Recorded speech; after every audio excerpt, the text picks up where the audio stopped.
Bonjour tout le monde, je suis très heureuse de vous retrouver aujourd'hui pour vous parler de la sortie de mon livre qui se nomme La médiumnité et vous. Alors désolée pour l'affichage à l'envers du titre, de la couverture et tout ça.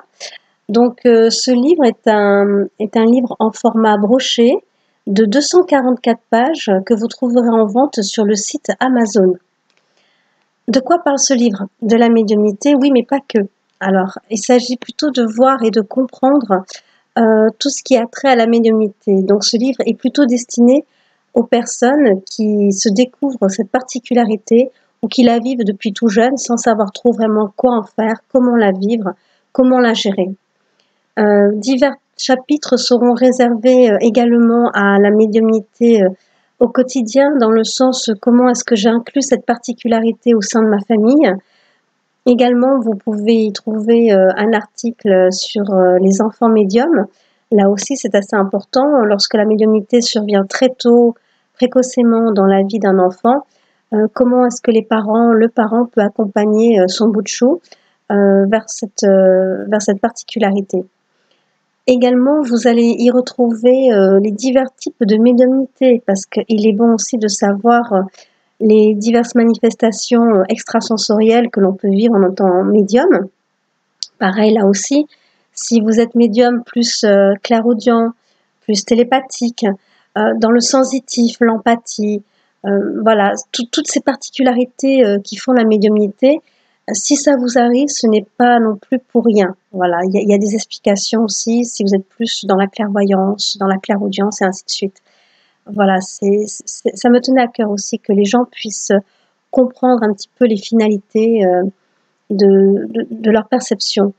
Vous avez un chapitre qui sera réservé aussi à toutes les manifestations, les interactions de l'au-delà avec le médium. Voilà, par exemple, je pense à une chose, les coups de fil que vous pouvez recevoir, des messages SMS que vous n'attendiez pas, les lignes fixes, hein, parlons-en des lignes fixes. Lorsque vous êtes en pleine conversation avec votre interlocuteur, une voix se présente directement dans le fil de la conversation et il n'y a que vous qui entendez cette voix, ou alors ça paraît comme des grésillements.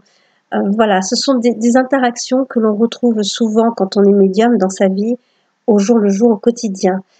Pareil aussi, il y a le phénomène des hantises. Qu'est-ce qu'une hantise? Est-ce que l'on doit en avoir peur? Est-ce que c'est toujours nocif tout le temps? Ben non, pas du tout, hein. Vous avez des hantises qui ont un sens, une raison d'être, et auxquelles bien sûr il faut savoir mettre un terme, mais qui doivent être abordées avec beaucoup plus de raisonnement. C'est-à-dire que s'il y a une hantise, il y a une explication derrière, hein. Voilà, c'est pas juste je prends un esprit qui dérange des gens ou qui me dérange moi et je l'envoie vers la lumière. Ça aussi, le passage d'âme, qu'est-ce qu'on peut passer, quand doit-on passer les choses? Est-ce qu'on est tous passeurs d'âme? Est-ce qu'il y a des niveaux? Voilà, ça aussi des compréhensions.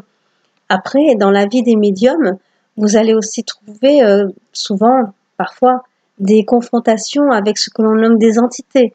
Ce sont des présences plus ou moins hostiles qui viennent faire douter le médium, l'effrayer, ou parfois même le perdre dans le sens où vous pouvez avoir des entités qui sont là pour vous tromper et pour vous faire croire des choses.